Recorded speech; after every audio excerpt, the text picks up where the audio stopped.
welcome back to my YouTube channel again.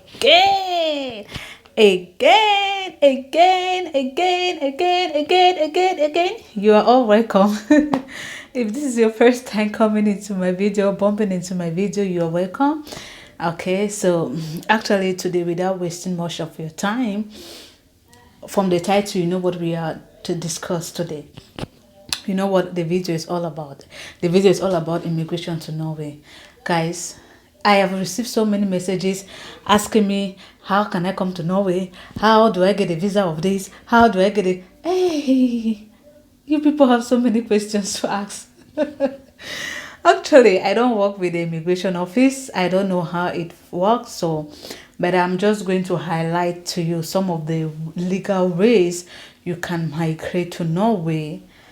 You get it? I will just highlight some of them and maybe discuss briefly how you can migrate to Norway legally. So there are 5 or 6 ways you can migrate to Norway legally. 5 to 6 ways, different ways you can migrate to Norway legally.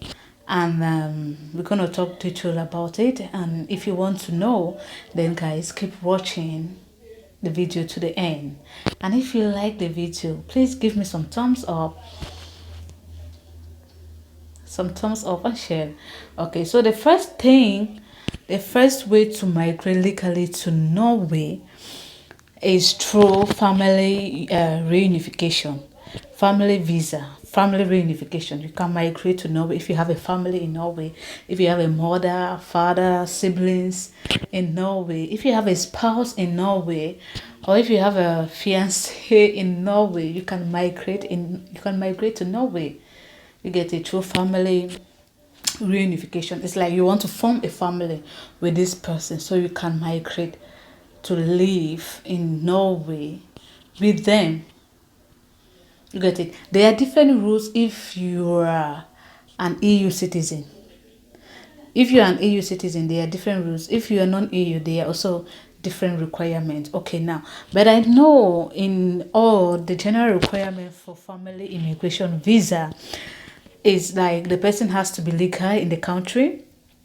You people have to get, if it's like spouse, you have to be married or maybe fiancé or cohabiting, and the person have to earn a certain amount of money before you can apply to stay with that person or live with that person in Norway. I think so. Then maybe the person don't also needs to have taken socials, that is social assistance, financial assistance from the state for approximately for 1 year. Yes, so basically that is a requirement for it, and depending on everyone's situation or differences, depending on your situation, you get it, they are not the same. It depends. Sometimes they may ask you some other documents, which are not on the website, but that is it. So that is the first. You can move to Norway through family unification, and the next step or the next way you can also move to Norway legally is through a student visa. If you have a student visa, or if you have an admission into any Norwegian university, be it private or government, you can also migrate to Norway. You can also migrate with your family to Norway, not just you alone. You can migrate to stay for the period of which your studies intended to last. You can also move to Norway legally. You get it? So after your admission, and okay, to also get a student visa, there are also some requirements that needs to be met before you can get a student visa. As one, you have to have an admission in any recognized institution. Secondly, you must have some fund, like bank statement, that you can support yourself within the period, maybe within 1 year or within the period that you pay in Norway.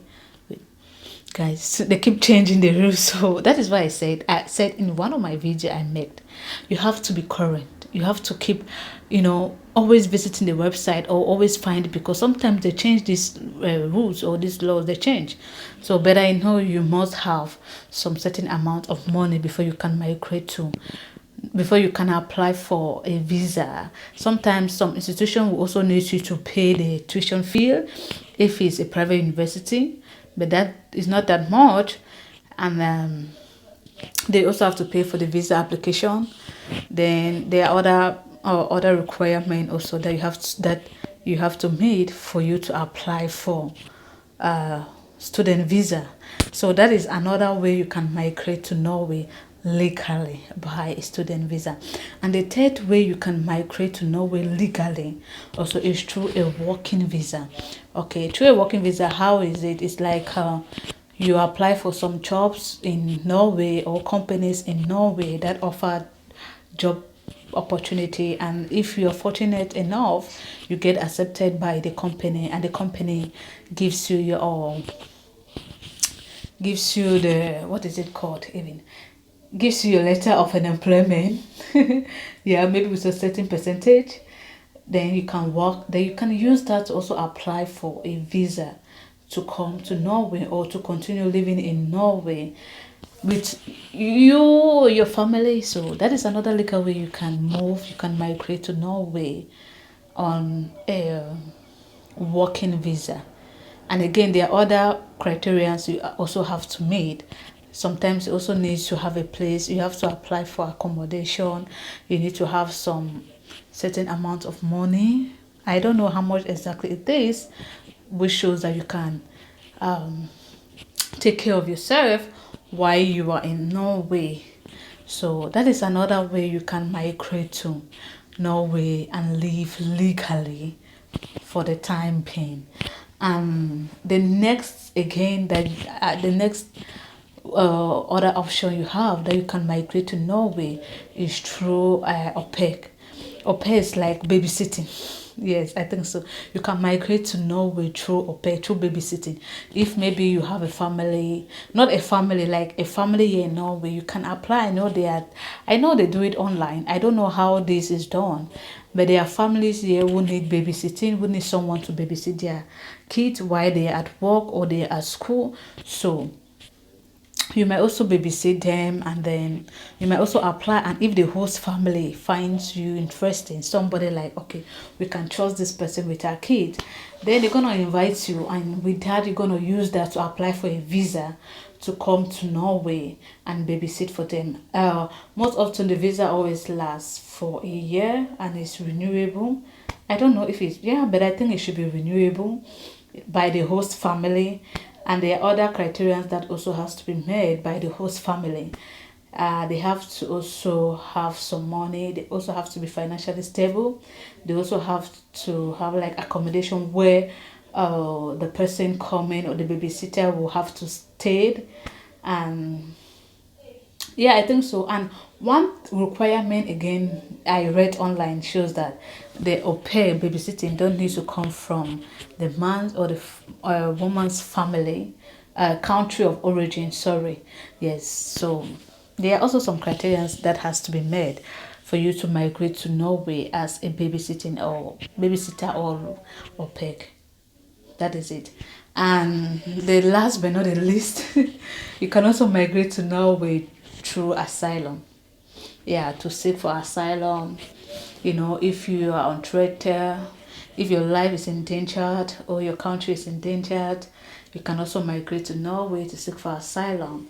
So with that, you can also live in Norway and legally and work in Norway legally. So I think these are the different ways I know you can migrate to Norway legally, and you can still continue to live in Norway legally through these five legal ways. If there is any other one again, then please let me know in the comment section. Okay, ask all your questions in the comment section. Let me tell you something. I know some of you people know me privately. Any question that is sent to my private phone or WhatsApp or Messenger or Facebook, I don't reply it. Okay, if you have any question, send it, write it in the comment section. There are some people who might even help you. Some people who might even answer. You get it? So leave your comment in the comment section, and if you like the video, please go ahead and share, like, subscribe, and then I'm gonna see you in my next video. Okay, thanks for watching. Bye bye.